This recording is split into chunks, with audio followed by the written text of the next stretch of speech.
Today we'll be looking at a poem. It's called The Poison Tree and it's written by William Blake. But before we get into the poem, I want you to think, how would you feel if your friend who's very close to you, who's your best friend, he steals your pen and the pen has been given by somebody who was very special to you? In that case, how would you feel? Think about it. Secondly, how would you feel if you get to know that your friend is spreading lies about you?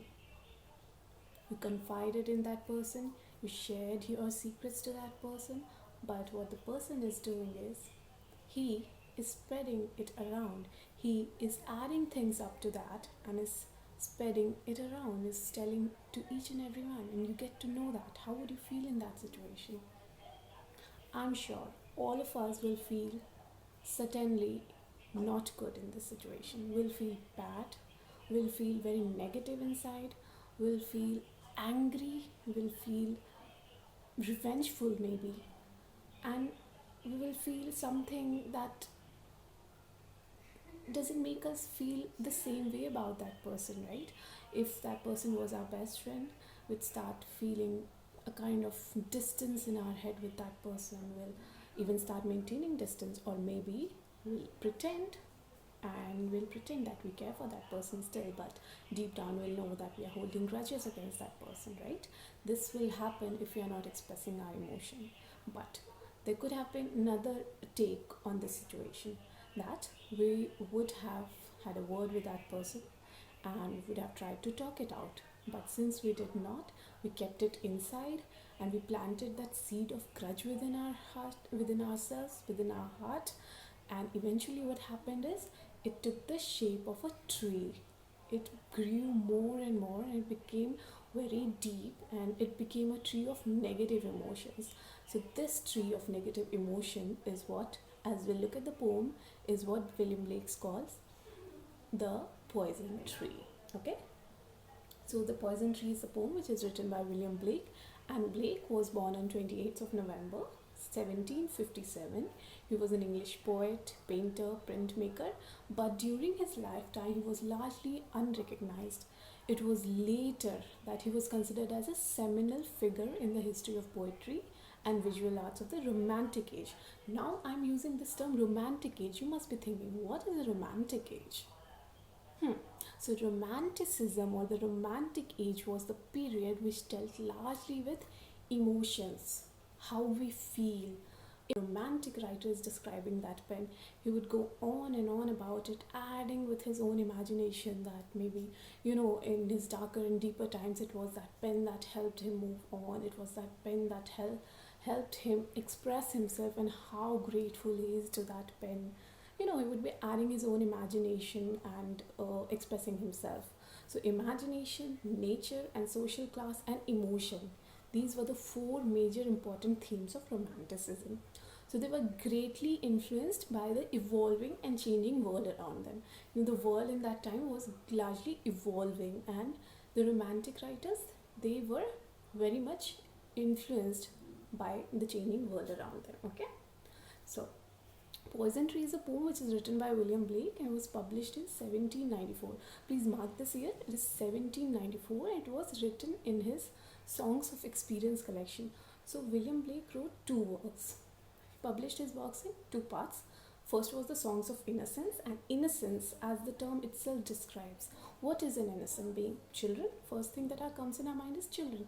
They are very innocent, they lack experience, and that is what makes them very innocent person. They haven't gone outside, they haven't seen the follies of this world, they haven't seen what harms out there are waiting for them. So that becomes Songs of Experience, and in that William Blake largely talks about a child, his journey, how he feels. So it is very innocent in that case. And another one is the Songs of Experience, wherein he talks about adults and he talks about the fallen state of humankind. He explores all these emotions of anger, of revenge, and the humankind, how they have fallen deep into the pit of negativities and all. So this poem, The Poison Tree, it describes narrator's repressed feelings of anger towards an individual, emotions which eventually leads to murder. Like, think about it. If the negative emotions, if the tree, the seed of tree that grows, and it becomes a huge tree of negativities. It can even lead or propel us to murder someone. So that's a big thing. And that is why it is very important that we keep our emotions not just within ourselves, we express it out. We'll look what happens in the poem. In the corner, you also see this. Do you see this? This is a handmade picture. It was done by William Blake himself. He was a great artist. So he used to paint the pictures for his poem himself. Now, let's look at the poem. The Poison Tree, it's written by William Blake, as I've already mentioned. So here it goes. I was angry with my friend. I told my wrath did end. Wrath here means strong feeling of anger. I was angry with my foe. I told it not. My wrath did grow. So now two things are happening here. First, that he was angry with his friend. He told his anger. He talked about it. It got resolved. So my wrath did end. I was angry with my foe. I told it not. My wrath did grow. So what happened here is that he did not speak about his anger, and as a result of it, his wrath, it got bigger and bigger, and it grew. Okay, so, and I watered it in fears, night and morning with my tears. So what is it over here? It is that wrath that is growing within himself. So the narrator is viewing this wrath, this it that is mentioned, as a tree, some kind of tree, the poison tree, as the title itself suggests. So he watered the tree in fears that his foe will get to know that he is growing a tree against him, a poisonous tree against him. So he watered it in fears, night and morning with my tears. So night and morning with his tears because of course he's growing that tree, poisonous tree. So all the negative emotion would be supporting that tree in its growth. I sunned it with smiles, with soft deceitful wiles. Sunned means warmed.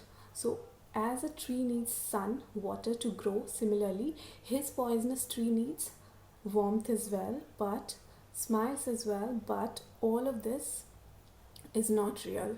It is the negative emotion. So I warmed it with smiles. These smiles are pretense. It is a fake smile. It is not coming out of his heart. It is a pretense that he's doing. So that fake smile, that fear, that tear, all of it is warming his poisonous tree. And with soft deceitful wiles. So deceitful wiles here means that cunning tricks that. So he would go and meet his foe and behave very nicely with him, but all of that would be pretense. All of that would be lies. All of that would be the cunning tricks that he would be playing. Okay, so and I watered it in fears, night and morning with my tears, and I sunned it with smiles and with soft deceitful wiles. So he's playing those tricks, pretending that he's happy and he's nice with that person, but deep down he's holding that seed within himself, that seed that is eventually growing into a poison tree. And it grew both day and night. Now the tree is growing further till it bore an apple bright. Now the tree, the poisonous tree, is fully grown, and it is now even bearing fruits. So the apple which is very bright, and my foe beheld it shine. His foe, he saw that. He saw the shining bright apple, and he knew that it was mine. Now he saw that, and he had an idea that it belongs to the narrator, and he becomes very tempted. So what he does is, in the next stanza, and into my garden stole when the night had veiled the pole. Veiled means covered. Pole means like the sun has moved from one side to another. So the night has covered now. The sun has set, and the night has covered the earth. In the morning glad I see my foe outstretched beneath the tree. So what is happening here? Outstretched means lying dead. So what is happening here? That the foe was tempted by that apple which was looking very bright, very shiny. So he was tempted by it. William Blake was a very religious person. So in this poem also is making reference to that biblical story of Adam and Eve, wherein the Satan, disguised as a snake, he offered apple, forbidden fruit, to Eve and tempted her to eat that. And Eve did that. Eve ate that apple, and Adam also ate that apple, and they both were thrown out of the Garden of Eden, where they resided happily. but now they were thrown out of that garden and they came down on earth. Similarly, the apple here, the apple tempted the poet. He grew the apple and he tempted his foe to eat that apple, and when the foe ate that apple, he was found dead next morning because the apple was poisonous. So he was expelled from this life. He died. And into my garden stole when the night had veiled the pole. Also, the foe did not have any permission to enter to his garden, but he did that stealthily. He came here sneaking into his garden and he ate the apple. And what happened in the morning was he was lying dead on the floor. So in the morning, glad I see my foe outstretched beneath the tree. So just look at this. The narrator he's becoming very happy and is giving that, imagine him giving that shrewd smile. So you ate my apple without my permission, and even I planted that apple so that you can get tempted by it and you can eat that apple. And eventually he lost his life. So how sad, how fallen the mankind has fallen into this deep dismal state of being so self-centered that we are even ready to commit murders in order to seek revenge. So this is so sad, and that is what he has mentioned. So the major theme that this poem revolves around is that the feeling of anger, the feeling of revenge, we should not keep it inside us. We should always express it in a positive way, of course. So we should always express our emotion when we are seeing at a person. The person has done some beautiful thing, is very kind, and is offering food to poor people. So we should appreciate that. But even when we are unhappy with someone, we should put it into words. We should talk to that person. We should express ourselves so that we can sort it out, we can resolve it, and the relationship is happy and healthy. So that's it about the poem. Thank you so much.